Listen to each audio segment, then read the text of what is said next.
Hello and welcome to the Digital Lighthouse, where we get inspiration from tech leaders to help us navigate the exciting and ever-evolving world of digital transformation. I'm Zoe Cunningham. We believe that meaningful conversations can illuminate the path forward, helping us to harness the power of technology for innovation, scalability and sustainability. In this episode, I'm delighted to introduce Melissa Tallack, an expert with over 30 years working in the water industry, including as the head of data and digital at Anglian Water. Melissa has undertaken a wide range of roles, including operations, scientific, engineering, asset management, change and data and technology, resulting in a broad and deep understanding of the sector. Melissa is currently co-leading the Transformative and Collaborative Stream initiative, which has established and operates data sharing infrastructure to unlock the power of water data to realise value for customers, society and the environment. In this episode, we'll be exploring why open data initiatives for our public utilities are so essential and how we can overcome the challenges and complexities of working within a highly regulated and essential service to deliver on this. So, Melissa, welcome to the Digital Lighthouse. Thank you for having me. Can you tell us a bit about the journey that led you to where you are today? Okay, when I left university, I knew I wanted to do something with water. It was a bit of a sliding doors moment. I could have kind of gone off down to the National Rivers Authority that then became the Environment Agency, or I could have gone into a water company. Yeah, frankly, what tipped it for me to go down the water company route was my mum was doing a evening class with somebody who worked at a water company, and that was the clincher. That's how it happens, isn't it, when you're young? Yeah. But it was a kind of an interesting sort of like dilemma at that age to sort of like, which direction do I want to go in? I just knew I wanted to work in the world of water. And then you've now been in the water industry your whole career. Yeah. Are there any kind of highlights from that time? Well, do you know what? I count myself as really fortunate to have been able to experience quite a lot of different roles within a water company, from frontline operations to asset management to scientific to most latterly into data and digital, and actually being able to grow up through and in a water company enables you to have a different perspective when you're in the world of data and digital to try and solve some of the challenges you faced when you were on the front line. And yes. So putting data into the hands of people when they need it the most, where they need it. So it was a good journey through a water company that enabled me to really solve some real challenges through data and digital. Brilliant. Well, we'll come on to that. Okay. Something we talk about a lot is the importance of context when you're building a digital system, right? Yeah. And actually all of those small bits of knowledge that people in the organisation often have, but not the digital team. So if you're bringing that to the role, that's obviously like a huge asset. Yes. And the other advantage that you have is obviously having worked in the same industry for such a long time, you've got the kind of knowledge of the history. Yeah. So how would you say, the state of data and digital has been, like going back even 30 years? Yeah. Has it been a journey where things have been quick to modernise, or have there been challenges in adoption or even understanding what you can do? Yeah. I mean, you have to remember, when I came into the industry, it was off the back of privatisation. So it was when the water authorities became water companies. And the level of digital enablement in those days was very, very low. We didn't even have email. Mobile phones weren't a thing, and being out in the field, you'd have to carry a case full of paper maps of where the assets were. You couldn't look anything up. So, it was very, very low tech when I first came into the industry. And then obviously over time, different sort of technologies, softwares, platforms, etc. Came in. So, I guess to go to your question about is it quick to adopt? I'd say if I was marking its homework, I'd say probably could do better. You're right. Yeah. But yet we still are kind of where we're at today, that there's always some progress, right? Yes, that's right. Yeah, and I think it's kind of like the pace of change. That's the difference. So back in sort of like the early 90s, post privatisation, the pace of change is very different to the pace that we experience now. Yeah. Do you think there's anything specific? Because I talk to guests from kind of all different sectors, which kind of each have their own unique challenges. Yeah.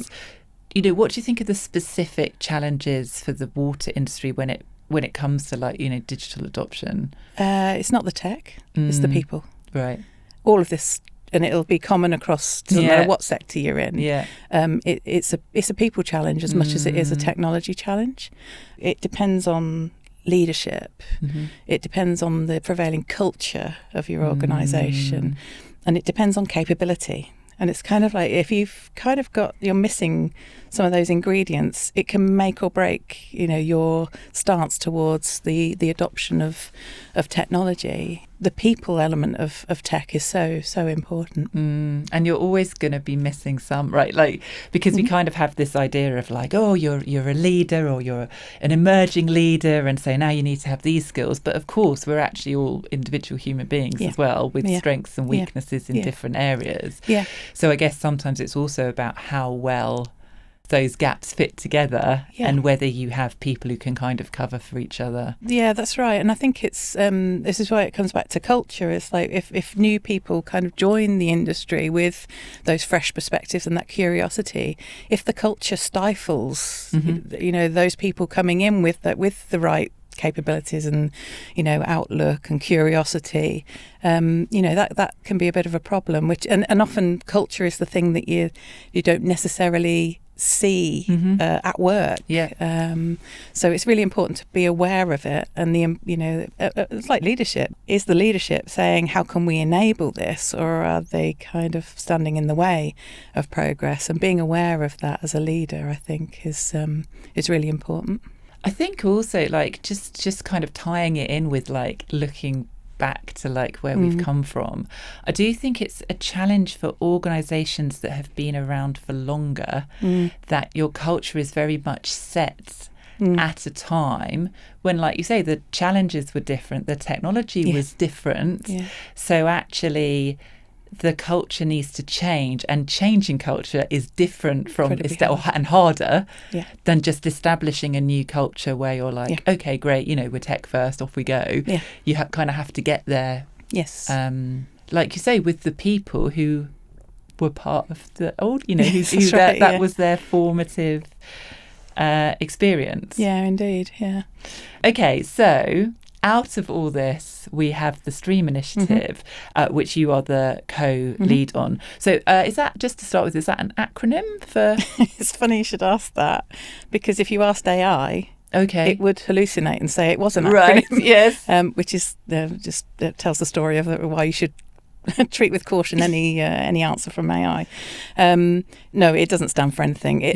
Sometimes people capitalise it, and it isn't capitals. It's not an acronym.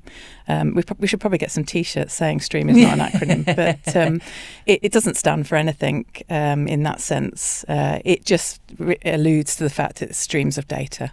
That's why we chose the name. Yeah, and I guess you have streams of water as well, don't you? Well, we love a water analogy, obviously.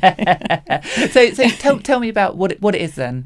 So it started as a collaboration project between a number of water companies who were each thinking around that they wanted to embrace open data. Certainly when I was head of data and digital in a water company, it was something I was looking at as a natural evolution from having opened up data within the company. So put more data into more people's hands. The natural extension was putting that data into people outside of the organisation to drive innovation. So here's our challenges, here's some data to play with, and tell us what you find and tell us what you build as products and services off the back of that. So there were a couple of, more than a couple, a handful of water companies kind of thinking the same thing at the same time, came together, agreed it was something that was better done together as an industry. Like collectively. Rather than, because, if you put yourself in the shoes of a data user, you don't want to go to 18 different places to scour for data that's being published openly. You want to kind of go to one place. Well, and you've got all the challenges of you want the data to be in the same Conformed format. Yeah, exactly. You don't want to be translating from, we've got this field from these people, but we haven't got that information. So now we can 100%. Yeah. And that was the other challenge we were trying to avoid, is that,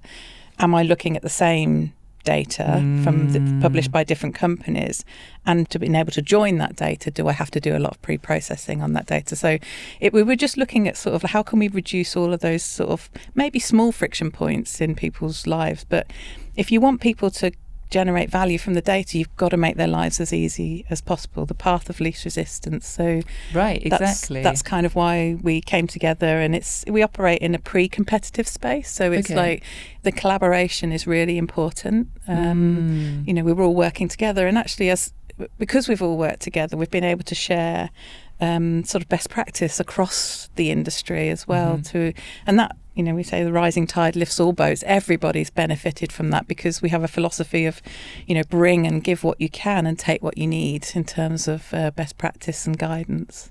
Right, and then you're also getting that consistency kind of almost as a byproduct, that's right, because someone's saying, well, we did it this way, and you're like, oh, that's a great idea, let's do that as well. Yeah. We have quite frequent knowledge shares where we might be within an industry discussion. So how are you doing this? How are you assessing your own open data maturity or something like that? But we'll also bring in outside speakers, so people who have done it in rail, people who've done it in energy, and say, and how did you do it? So we learn from others, not just amongst ourselves. Yeah, because there's common challenges. Yeah, this data's data. Right. Yeah. Like you say, it's about a kind of incremental process of opening it up. Like you kind of, and this is true for a lot of organisations, right? You kind of actually start with these silos within your own organisation. Yep. And you need to kind of break those down and share the information. But then within an industry, there's data, but actually then cross-industry, there's so much opportunity to share and learn 100%. And find new ways of doing things. That's really where the real potential lies. Is like you say, it's kind of like layers of an onion. The in-company silos, the industry silos, and then the cross-sector silos, and actually really our real world is an interconnected system of systems. So if our data isn't operating in that way, then we're not truly reflecting the complexity of our real world. So some of our challenges require data from multiple places to come together to generate insight and change. Yes, because it's actually something where, as a user of water services, which we all are, it can actually be deceptively simple. It feels deceptively simple to me. Like my whole life, my interaction with water has been, I turn on a tap and boom, there's water. So it's aren't we lucky? Yeah, right. Well, very much so. And also, it's understandable then how easy it is for people who don't know about the water industry to misunderstand the complexity of it. Yeah, I mean, there's an awful lot too from taking water from the environment and creating a wholesome product from that raw water, and taking it away again, and cleaning it up and putting it back into the environment, back into the water cycle. We've kind of broadly covered the aims of Stream. Are there any specific aims? Have you got any kind of targets or? So, I mean, really, it's all about unlocking value. So, our vision is to unlock the value of water data, so water sector data, not just water industry data, so water sector data to benefit customer, society and the environment. And that's a pretty broad remit in that sense. But we keep focused on value generation, because we can publish data for data's sake, but actually that has a cost to it. And so we have to there has to be a trade-off at that. So it's like, what value is being generated from publishing that data, which is why we use cases as a vehicle to say, if we do this, this value could be generated by X, Y, and Z. So we publish with purpose. Yeah.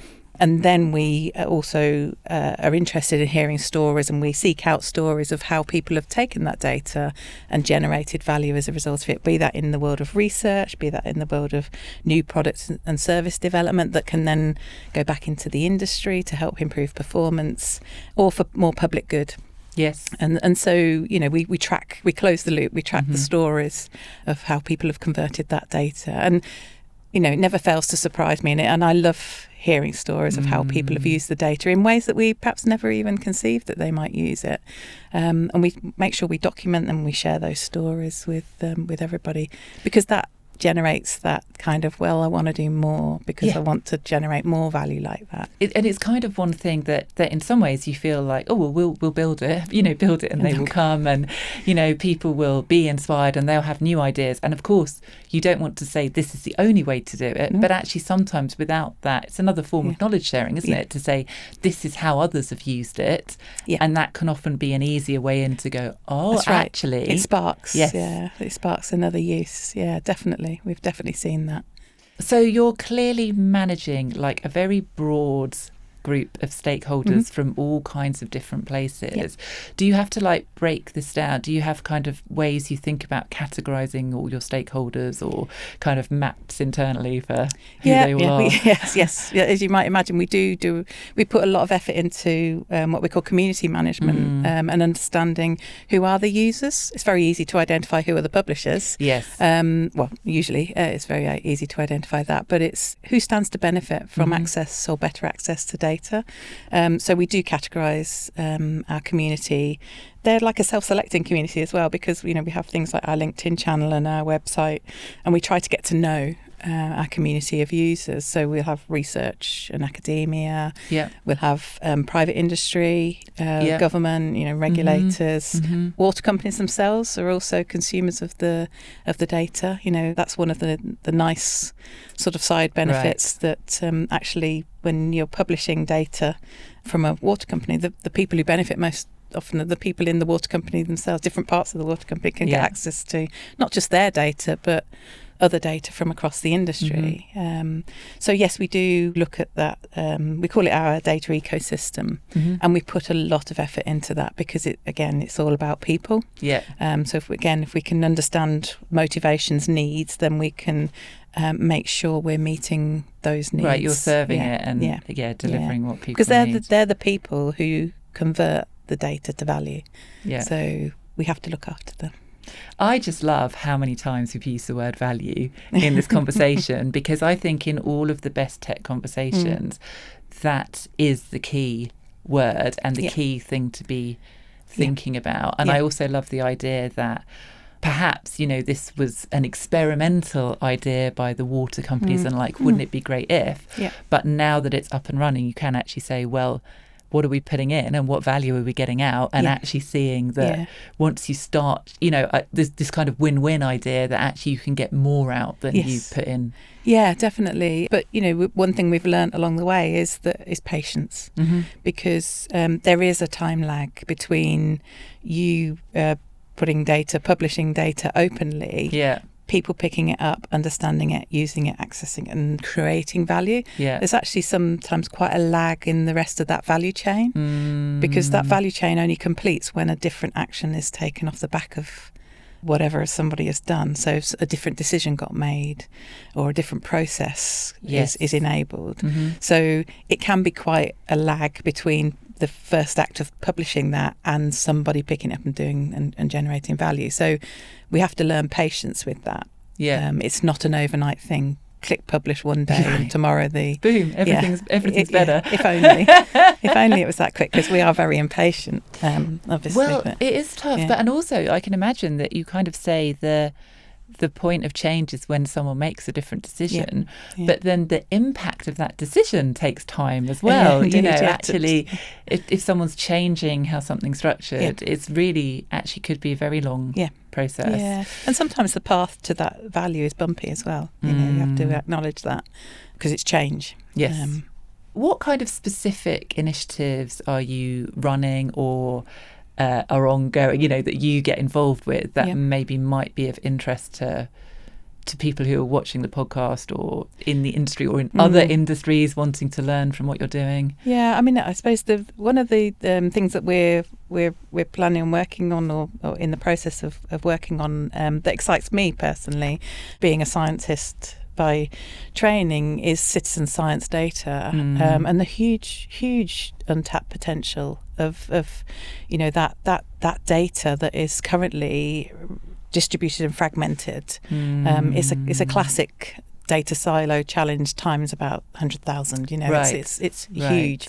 The citizen science movement in the UK we're in the top 3 in the world for the number of active citizen scientists. Wow. And just to clarify what you mean it's essentially individuals working on their own, undertaking some form of scientific research. Some like scientific observations, and that might be, absence or presence of species, or it might be water quality, or it might be the change in channel shape. It can be anything. It's people who are operating with an interest in the natural environment, and particularly obviously for us the water environment. Doing some great work, and I just want to see their data drive change and be put to work really beyond the sort of what they do on the ground day to day, because I think we owe it to them. It's a lot of volunteer effort, but it's the thing that excites us is it's a data challenge. Yes, right? It's and some of the things we've done within the water industry, to standardise and bring data to sort of like become more accessible, findable, and understandable, and join up easy. Applying all of that learning to the challenge of citizen science data for the benefit of everybody, that's really exciting, and huge potential. Can't wait. Yeah. And then the other thing that excites me is that, we see ourselves as one small node within a bigger network of data sharing infrastructure in the UK. And going back to my point about, like, you can't look at the world through a silo. We can't look at some of the challenges that the water sector faces just through the lens of water data. We have to look at energy and agri-food and transport and, health.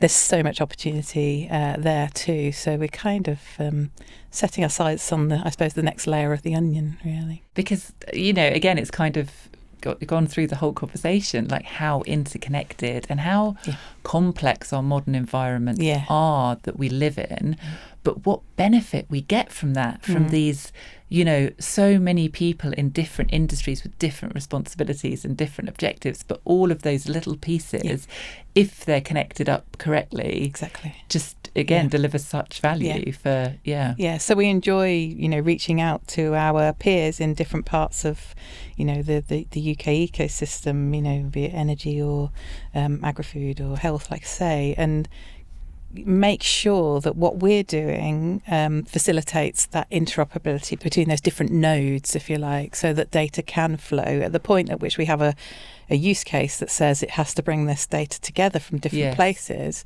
that we know that is a possibility, and that's going to be, we're thinking about that ahead of time rather than at the point in which we do it and we go, oh, well, we can't do it, or it's going to take another 12 months, 18 months. So it's important, and then we feel it's a duty as a node within that network to make sure that the decisions we're making about like trust frameworks, about data standards, technical standards, mean that we can join up without friction. And I guess there you're kind of fitting in with not just the water industry and maybe other utilities or other public sector, organisations, but actually with the tech industry and like the open data movements and things like that. Would you say there's kind of learnings from there as well that you're taking on board? I mean, we take learning from everywhere, and not even just in the UK. We've some of our initial inspiration came from like Canada and America and Australia. It's like, we look anywhere for South Korea. How they've done public open data. It's we look anywhere for inspiration, and we would much rather learn from someone else than have to figure it out. Right. It's how we've been able to move fast, because we don't believe we have to invent everything. We can adopt and adapt for our circumstances. Brilliant. And so where can people go to find out more information? So they can follow us on LinkedIn, Stream Unlocking Water Data. They have a channel on LinkedIn, and we post regularly sort of like what we're up to and things that we're doing or have done, tell some stories. And then we have our website, which is www.streamwaterdata.co.uk.